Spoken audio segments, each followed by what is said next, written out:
we got a couple guys running late. Anyone can hear me? Good? Good? Yeah. All right. Palmiotti and Burkett are running a little late. When they come in, we will chastise them appropriately. Yell surprise. Surprise. All right, you got it. Yell surprise. Okay. Good? Yeah. All right, so ladies and gentlemen, survivors of last night's art auction. This is the Batman panel. This year we've been talking about the 75th anniversary of Superman, the very first superhero. Surprise! Surprise! Ladies and gentlemen, give a clap for Jimmy Palmiotti.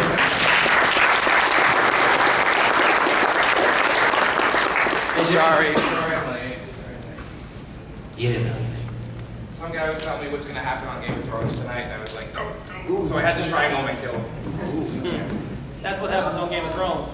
I know. They die. Everyone dies. Everyone dies. Alright, so 75 years ago, the very first superhero was created. That was, of course, Superman.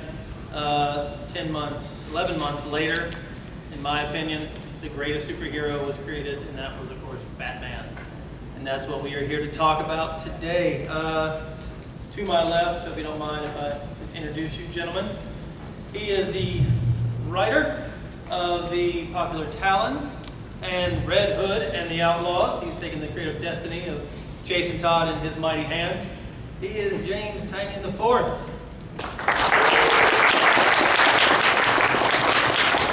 Directly to his left, he is writer extraordinaire of the Detective Comics. He's handling Bruce and the cerebral ability that he has. He's Mr. John Layman. Hello. And last but never least, a man who needs no introduction. He is a legend in the field, and he's still got many years ahead of him. He's the current writer of all. Unless I get fired off the book, then that's the end of it. Spoilers. It's like Game of Thrones in DC, too. They can just kill everybody at once. There can be only one at DC. That's right. Nice. He has picked up the creative destiny of Batwing and made Lucius Fox a little more nervous for his own son. He is Jimmy Palmiotti.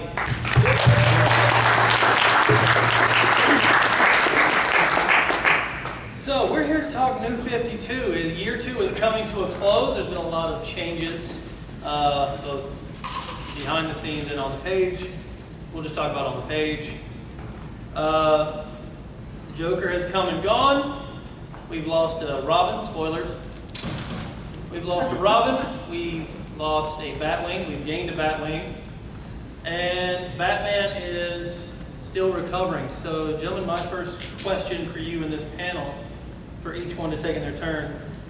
Give us a status update on your current character, what his thinking is, where he's at, what can we look forward to in the year to come, year 3? James, you get first, bud.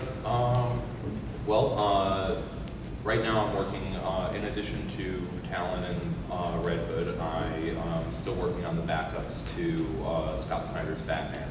And with Batman is about to launch into a huge storyline called 0 Year, which is going to take him back to his origins and really, shake things up. And it's a very, very new approach, very different approach. And I know that sounds very familiar. That people say that everything's different, everything's changed often, but this is really like when sitting down and putting this story together, we wanted to give you a story that you can't expect, something that when you're reading it month to month, you'll be excited and not really see how that's going to play out. And I think you'll see exactly what I mean when the first issue hits the stands in the next week.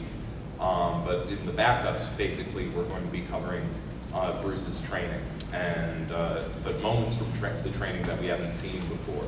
So we didn't want to go into the Himalayas where he's training to be like learning all these secret ninja skills. We wanted to go for the moments that you haven't seen before, and with that, so we're doing some very different moments. The first one is him learning how to drive a getaway car. in the streets of Rio de Janeiro. The artist on that is Rafael Albuquerque, and he'll be doing the next batch, and the art is incredible. So I'm really, really excited about that. In Talon, my character is Calvin Rose has been going through some rough times, and the character Bane just showed his face and caused some pretty epic trouble in the book, and that's really shaken up the status quo. And so the big summer storyline there is going to sort of take us down to Santa Prisca and really dig into the Bane character and how he relates to Calvin, because they were both basically raised in a cage, but one of them stayed in the cage and let that shape him, and so he became strong, and the other one learned how to escape the cage. And they do not, Bane thinks that Calvin is weak. He thinks that he's worthless, and Calvin's going to show him what he thinks. In Red Hood, we've just launched into a really big storyline that's shaken up what Jason currently remembers about his past, and that's going to take us into an epic storyline with the League of Assassins. I can't really talk much about it because we're just launching into that story now, but really excited. We're bringing back the Bronze Tiger into New 52 continuity, and we just introduced the new version of Cheshire in the book. And there are a few more familiar faces and some new faces to come. So yeah, that's what I'm working on.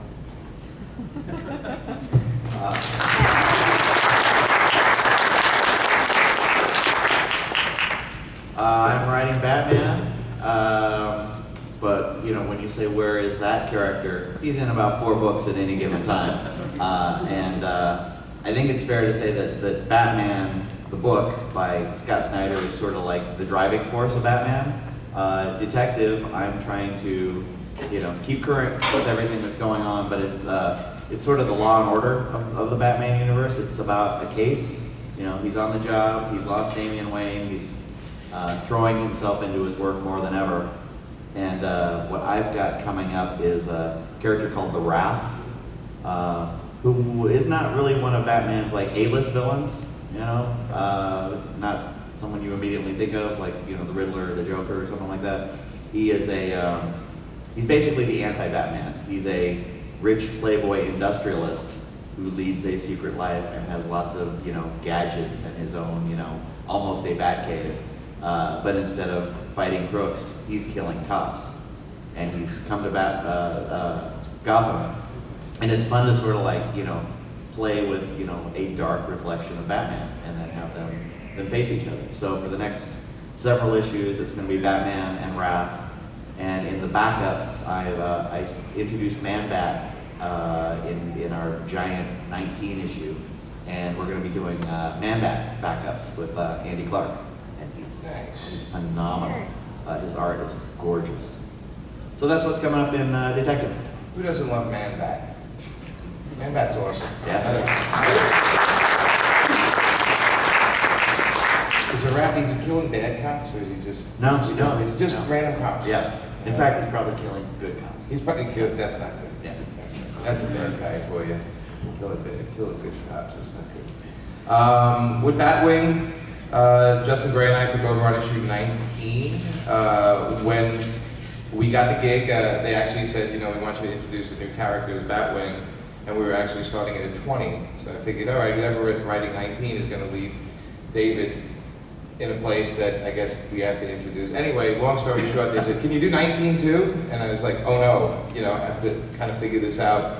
So Justin and I, at 19, we had to wrap up every storyline that was going on in the book in one issue.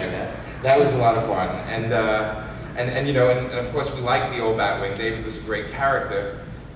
So we were like, well, we're not going to do the comic book thing where we kill him off and then have a new Batwing. I said, but I could see where the character might get frustrated that everything he's doing is kind of not going the way he wants.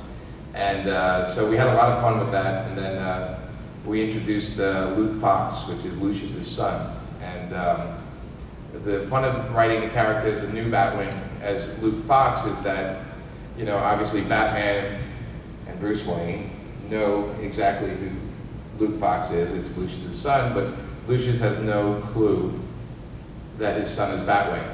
And Bruce isn't, and Bruce / Batman isn't telling Luke either. And so we're having a little of that Peter Parker fun, that kind of like traditional, like, you know, one guy doesn't know the next guy, and Batman's sort of like playing both against each other. And the core of the book we wanted to do with the new series was we had to look at why Batwing was the least selling of the Bat books, and it really was, because it was almost canceled. And you know, the main thing that came up is that its connection to the Batman universe was not really that tight. So we thought with Luke Fox, kind of puts it right in there. And of course, Luke being like his dad, brilliant. He's brilliant, but he's also a guy in his 20s with a lot of money. And even the best of us with a lot of money in our 20s, we do a lot of crazy stuff. And then given a bat suit, well, the stories go from there. And the fun of the character is that he's actually getting his dad's designs and modifying it every issue to make it a little better, to fit him. So there's a lot of fun with the character. Issue 20, 21, 22, Batman is there right by his side. Actually 22, Batman, they both go on this adventure together because Batman's trying to train him. And it's a lot of fun because you know, Batman's so confident, and Luke is trying to be confident around Batman, and it's kind of fun to watch. And in a way I say it's like if we were given the bat suit, we had to kind of go along with it. So we're having a lot of fun with the book. It's brand new, so I mean, if you haven't picked it up, there's only a couple issues out. And it ties in with everything that these guys are doing, which is basically we felt was the weak part of the book. I think that the tie, because all these books tie in so well together, and the writers on the Bat books are some of the best writers in the business right now. So it's really exciting to be part of that. And also with All-Star Western, if anybody hasn't been keeping up, we actually have Booster Gold in the new issues with Jonah Hex, Booster Gold in the past. And in the new issue coming out, Booster Gold dumps Jonah Hex in Gotham, modern day. So we're actually playing a lot with that. Imagine a cowboy on the street shooting people in the head. Doesn't go over well.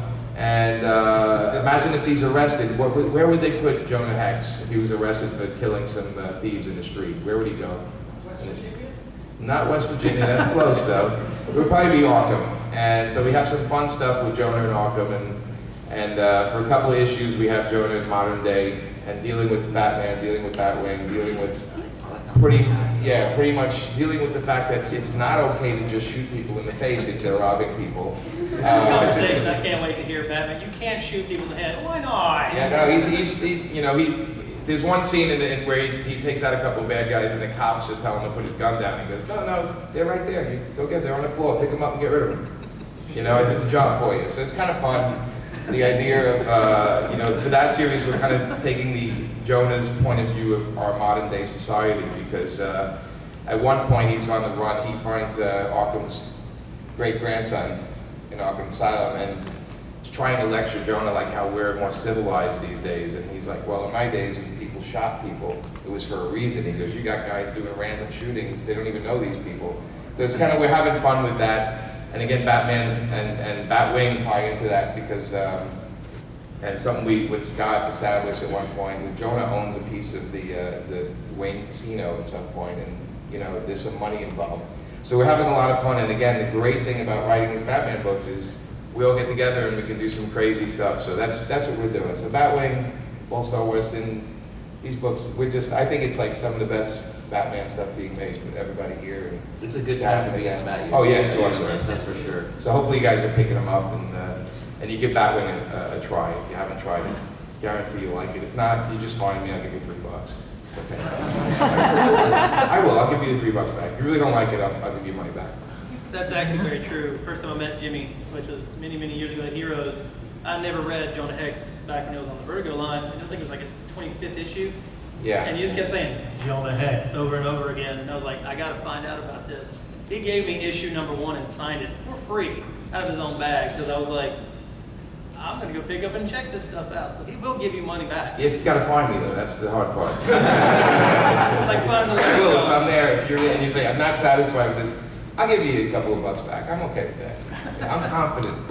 Right? We're all like that, right? We want to make you guys happy. If we're not making you happy, Well, and what's great about the panels is if you guys have ideas and things you wish, it's great for us to hear that because we get a sense of what, what you guys are looking for in a book. So that's what's great about this. So. Absolutely. Well, I gotta bring it down a little bit and talk about the death of Damian Wayne, Robin, and the impact it's having on, maybe not so much Jonah Hex, maybe even Luke Fox, but the impact it has on maybe Red Hood.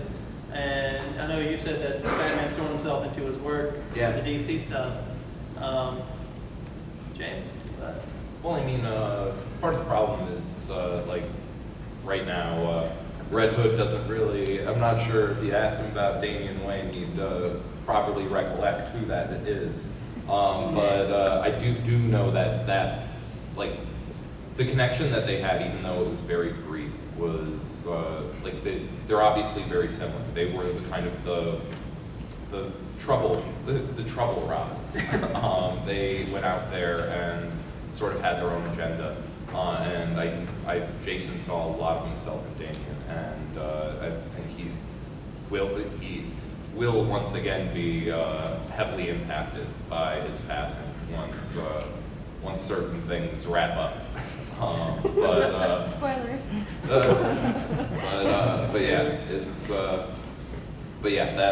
that's sort of where he's at. I got to do an issue recently, and by recently I mean Wednesday, it came out, where I used Harper Row. And everyone's kind of wondering what Harper Row's role in the big picture is. And even if I did know, of course we couldn't tell you. But Batman sees someone young that he cares about dead. And here's someone young, that he sees aspects of Damian in her, and she clearly wants to be, a superhero, and you sort of see that Batman trying to work through some of his Damian stuff with Harper Row, and so I think you're feeling Damian's death sort of it's a ripple effect across the Bat universe right now in every book, and it's always hanging over him right now in every storyline. I think Batman's doing what most people do when they lose somebody. They keep real busy, so they don't have to think about it too much. He's gotten very used to burying pain anyway. Yeah. Before I'm going to turn it over to this audience, I know they got tons of questions, a lot more they want to know, but just to get this question out of the way, because it gets asked every panel, every... Boxers. It's been asked since New 52. Stephanie Brown and Cassandra Cain. Where are they? I don't know. Not my department. Yeah. I love those characters. I would love to write them at some point, but It's tied up in my basement. Yeah. You presume there is some sort of plan, though. There's got to be some sort of reason. I'm not privy to it. I think the company, when they hear enough, they start deciding maybe we should do something. So the more noise, characters usually come back in some way. Keep at it. Keep at it. Well, guys, I'm going to turn it over to you. Start asking questions. First guy on the back. You. Yes. I know a few people that were upset that Damian died and Batman Incorporated instead of Death of the Family. Any reason why he died? And it's a good title to me, but I feel that Batman and Batman Detective would have been more of a better title for him to pass away in. Well, I'll tackle this. Yes and no. I mean, Damian is sort of Grant Morrison's creation, and Grant Morrison has been telling this grand story that's been going on for 6 years, and if you're just following that, as a creator, it's his to tell this story. It would really be like pulling the rug out from under him to suddenly his character gets stolen away. But it was kind of weird timing. You got dead to the family, and then boom, you think there's going to be someone who's dead, and then it's Robin in a different book. But Grant Morrison got to tell his story, and it was epic. Well, so I'm supposed to take the death of Demon seriously? I don't know. It's a comic book. Take it as seriously as you want. Well, what you said is a comic book, and it didn't seem kind of random, so is this another one of those fake out situations? I guess you can't help He's that. in the first step, denial. He's denying it right now. He's still alive. Death is random. It's a sword through the centers kind of finish, it's kind of final. Yeah. I mean, sometimes you have to do that. You have to really Damien's kill. still alive in the Heretic. There we go. There you go. Yeah, I think the answer there is he's dead until he's not dead. But, he's dead for now, and it's also, this was Grant Morrison's story. He's dead, at least for a while, In comics, I don't know that anyone stays dead forever. And he said it's comics. Your answer works perfectly. It's comics. So it could go anywhere. But he's dead right now. Yeah. He's dead. When the New 52 started, there was a lot of excitement among the writers about starting fresh. Now that we're about to enter the third year, does that excitement level still hold? Or is there a lot of layers now being built that you have to look back on? We always deal with Dan Dio always says this to us, we had that WTF month where we try to throw, craziness out there. And he always says to me, he goes, that's something that should happen every month.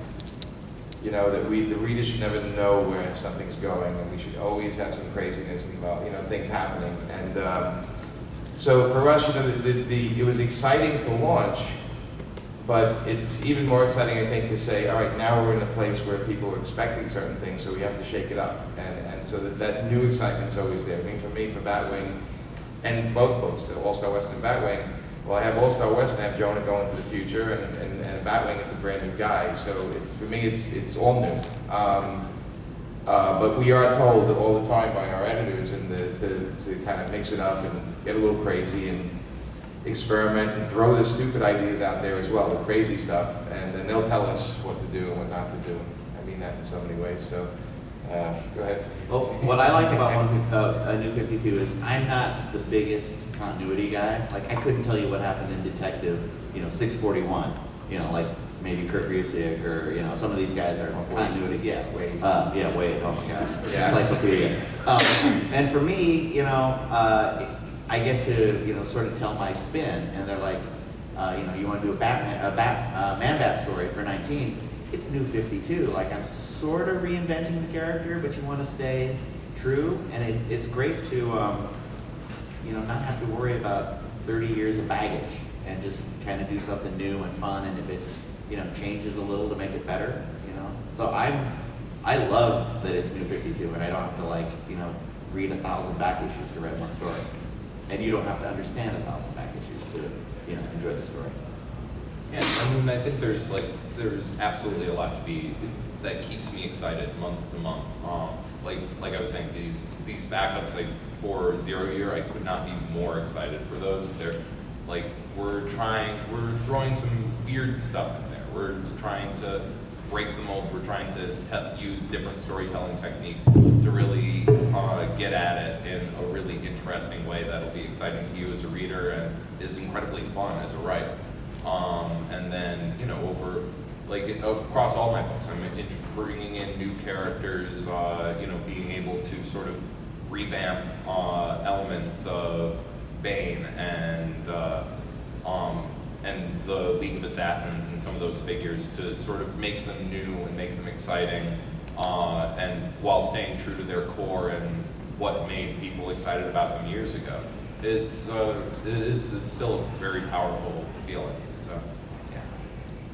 Riddler? With the new version of the question being introduced for the Trinity War, where does that leave Renee Montoya and Nick Sage in the new 52? I have no idea. Yeah, I don't know. Is Renee Montoya going to be brought back in any form? Not in Detective yet. Yeah, not in my books either. So. I mean, that's the thing. I mean, there are so many books that doesn't mean the answer is no. She's just not in play in my little corner of the universe. Yeah, if there's a fourth guy here, you might go, well, let me tell you. But we don't know. Not that we know of any plans. How does Batman go to the bathroom? Adult diapers. He hangs upside down from the ceiling. That's how professionals work at cons too. And you say Batman background. Will there be any familiar faces that portray Batman? With these, it's because a lot of them are like these are just short. Some of them are only because Scott and Greg keep going big and going crazy. So some of the backups are actually shorter than normal backups. So we're keeping it mostly focused on new figures we're introducing into the past. But I think you may see some familiar faces we're talking about. I have a question. Sorry. No, you're good. Red Hood and the Outlaws, are there any outlaw characters in the DC universe that you would like to eventually introduce to the group? Maybe Jonah Hex, an outlaw type character, would be introduced. Well, that would definitely be an interesting dynamic with the other. Two people shooting people Yeah. in the head. But I know exactly, if they said, James, we want a fourth member of this team, I know exactly who I want, and I've told the editors who I want, but right now this is a story about these three friends, and their relationship with one another, and, right now it's kind of crumbling apart at the edges, but this is something the story I'm telling is designed to really explore the ties between all of them, specifically. So right now it is just the three core members, and that's what I'm focused on. 1 second with you. Blue shirt back? Yeah, I had a question about is there going to be any kind of clarification on when certain Robins were Robin, and was Tim a Robin, or was he always Red Robin? Going back, you didn't reboot Dick Grayson back to Robin. Right. You rebooted 52, so are they going to go into any of those stories, or? I mean, right now, I don't think there are any plans to really. I mean, we might see moments of clarification, but honestly, just as a fan as well as a writer, I think leaving ambiguity in there is a really helpful thing, and it's also, I think, it makes. If we went back and explained exactly, okay, if we published a book, here's the timeline of Batman, and here's the rigid timeline of the current version of Batman. We're just giving you ammunition to hate us. Yeah, it would close off stories. It would close off everything. I much prefer sort of thinking of it as, keep your own continuity. Make it make sense in your own head and how you want these stories to exist for you. That's what I do as a reader. It's if your version of the Dick Grayson origin is Dark Victory, then keep that in your head and in your heart that's the origin. I think, I think there's some sort of implied suspension of disbelief, and that's part of it. Batman cannot be everywhere at once. He's in Justice League, he's in 5 books, he would never sleep, and continuities like that, you just gotta be all right, well, yeah, it's not exactly real, let's just enjoy it. yeah. Blue shirt. One behind you. He had his hand first. All right. Well, I'm not sure if this is really that many questions or making so much into what's with Tim Drake? He's always wrong with me. I know he seems to have personality traits that I'm not sure are the result of bad writing or his actual character. Too much awesomeness? I don't know. We need a writer for that. Yeah, I haven't tackled Tim Drake yet, so. I can make up an answer if you want. Go ahead, Jimmy. He's a little crazy, Drinks a lot. Drives too fast. I don't know. Doesn't bag his comics. A whole bunch of problems with that. No, I don't. Uses business. He sees what? It went from trying to help out Batman to just trying to be the best person ever. That's a lot to do for anybody, to be the best person ever. I know I wake up every morning trying to do that. By noon, it's gone. Captain America. How has the recent Christopher Nolan trilogy affected the characterizations of who you're writing, particularly Batman and Bane? We hear the music all the time while we're writing. The theme keeps going. It's like that intense theme. Well, with Bane, it was definitely, it was honestly more my roommates who kept picking up the issues in my script when I printed them out and saying the lines in the Bane voice. that's how it's been affecting me the most directly. But yeah, I mean, I wanted to go for the more classic version of the character. I wanted to bring in the more militaristic elements of the film version, but keep him closer tied to his original continuity, which is why we're bringing in Santa Prisca and all of those elements. Yeah.